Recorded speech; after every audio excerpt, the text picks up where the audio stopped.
ನಮ್ಮ ಕರ್ನಾಟಕದ ಹೆಮ್ಮೆ ಅವರು.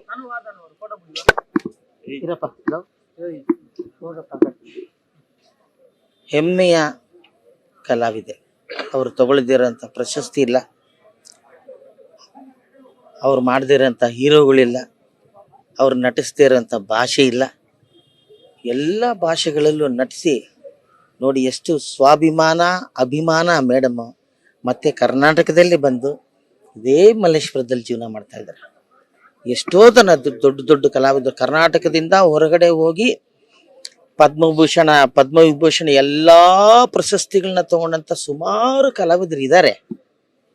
ಕೆಲವರು ವಾಪಸ್ ಇಲ್ಲಿಗೆ ಬಂದಿಲ್ಲ. ಆದ್ರೆ ಮೇಡಮ್ ಅಲ್ಲೆಲ್ಲ ಹೆಸರು ಮಾಡಿ ತನ್ನ ಮಿಕ್ಕ ವಯಸ್ಸನ್ನ ನಮ್ಮ ಮಲ್ಲೇಶ್ವರದಲ್ಲೇ ಕರ್ನಾಟಕದಲ್ಲೇ ಕಳೆಯೋದು. ನಮ್ಮವರು ಅನ್ನೋ ಅಭಿಮಾನ ಇದೆಯಲ್ಲ, ನಮ್ಮಲ್ಲೇ ಇಲ್ಲಿ ಇರ್ಬೇಕು ನಾನು ಅಂತ ಮಲ್ಲೇಶ್ವರದಲ್ಲಿ ಅವರು ಇದ್ರು. ಅವರ ಜೊತೆ ನನ್ನ ಒಡನಾಟ ನಾನು ನೋಡಿದ ತಕ್ಷಣ ಅವ್ರು ತಪ್ಕೊಂಡ್ಬಿಡೋರು, ಆಮೇಲೆ ಕೈ ಹಿಡ್ಕೊಳ್ಳೋರು. ನಾನೇ ಅವ್ರನ್ನ ಕರ್ಕೊಂಡು ಹೋಗ್ತಾ ಇದ್ದೆ ಯಾವ್ದಾರು ಫಂಕ್ಷನ್ ಅದು ಇದಕ್ಕೆ. ಒಂದ್ಸಲಿ ಫೋನ್ ಮಾಡಿ, ಸಾಧು ಅದು 2 ಲಕ್ಷ ರೂಪಾಯಿ ಇದೆ, ನೀನು ನೋಡಪ್ಪ ಯಾರಿಗಾದ್ರು ಕೋವಿಡ್ ಸಮಯದಲ್ಲಿ ಯಾರಿಗಾರು ಹೆಲ್ಪ್ ಮಾಡಿಗಾರು ಮಾಡು. ಅವರೇ ಮಾಡ್ಬೋದಿತ್ತು, ಆ ಕೆಲಸ ಅವ್ರು ಮಾಡಲಿಲ್ಲ. ನಾನು ಹೇಳಿದೆ, ಮೇಡಮ್ ವೋಚರು ಅಥವಾ ನಿಮ್ಮ ಹೆಸರಲ್ಲಿ ಏನಾರು ನಾವು ಅದನ್ನು ಹೇಳ್ತೀವಿ, ನನ್ನ ಹೆಸರು ಬೇಡ ಏನು ಬೇಡಪ್ಪ, ದುಡ್ಡಿದೆ ತಗೊಳಪ್ಪ, ನಾನು ಕೊಟ್ಟಿದ್ದೀನಿ ಕಲಾವಿದರಿಗೆ ಒಳ್ಳೇದಾದ್ರೆ ನಾನು ಅದನ್ನು ನಮ್ಮ ಉಪೇಂದ್ರ ಅವ್ರಿಗೆ ಫೋನ್ ಮಾಡಿ, ಅವಾಗ ಉಪೇಂದ್ರ ಅವರು ಟ್ರಸ್ಟ್ ಮಾಡಿದ್ರು, ಎಲ್ಲರಿಗೂ ಈ ಏನು ಇದನ್ನೆಲ್ಲ ಹಂಚ್ತಾ ಇದ್ರು ಉಪೇಂದ್ರ ಫುಡ್ ಬ್ಯಾಗ್ಸ್.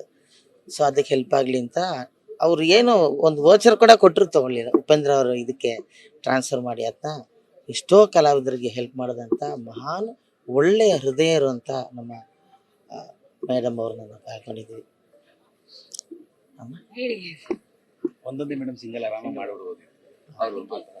ಹೇಳಿ, ಹಂಗೆ ಕೇಳಿ ನಾ ಮಾಡ್ತೀನಿ. ಕಳ್ಕೊಂಡಿದ್ದೀವಿ. ಅವರ ಮಕ್ಕಳು 2 ಇದ್ದಾರೆ. ಅವರಿಬ್ರಿಗೂ ದೇವರು ಸಮಾಧಾನವನ್ನು ಕೊಡ್ಲಿ, ಮೇಡಮ್ಗೆ ಶಾಂತಿ ಕೊಡ್ಲಿ. ಆಮೇಲೆ ಇಂಥ ಇವ್ರನ್ನ ಕಳ್ಕೊಳ್ಳೋದು ಬಹಳ ಕಷ್ಟ ನಮ್ಗೆ. ನನಗನ್ಸೋದು ಅವರಿಗೆ ದೇವರು ಒಳ್ಳೆ ಸಾವು ಕೊಟ್ಟಿದ್ದಾರೆ ಅಂತ ನನ್ಗನ್ಸ್ತಾ ಇದೆ. ಯಾಕೆಂದ್ರೆ ಆಸ್ಪತ್ರೆ ಅಲ್ಲಿ ಇಲ್ಲಿ ಹೋಗಿ ಅಲ್ಲಿ ಹಾಕಿ ಮಾಸ್ಕ್ ಹಾಕಿ ಇದ್ ಮಾಡಿ ಎಳೆದು ಮಾಡಿ ಇದನ್ನು ಫೈನಲ್ ಆಗಿ ನಮ್ಮ ಹತ್ರ ಕಳ್ಸ್ಕೊಡೋ ತನಕನೂ ಇದು ರೋದನೆ. ಅದು ಏನು ಇಲ್ಲದೆ ಕೂತಾಗ್ಲೇ ದೇವರು ಅವ್ರನ್ನ ಕರ್ಕೊಂಡಿದ್ದಾರೆ. ಸೊ ದೇವರು ಅವ್ರಿಗೆ ಒಳ್ಳೆ ಸಾವನ್ನ ಕೊಟ್ಟಿದ್ದಾರೆ. ಯಾಕೆಂದ್ರೆ ಒಳ್ಳೆಯವ್ರಿಗೆ ಒಳ್ಳೆ ಸಾವೇ ಬರುತ್ತೆ. ಮೇಡಮ್ ಆತ್ಮಕ್ಕೆ ಶಾಂತಿ ಕೊಡ್ಲಿ ದೇವರು. ನಮಸ್ಕಾರ.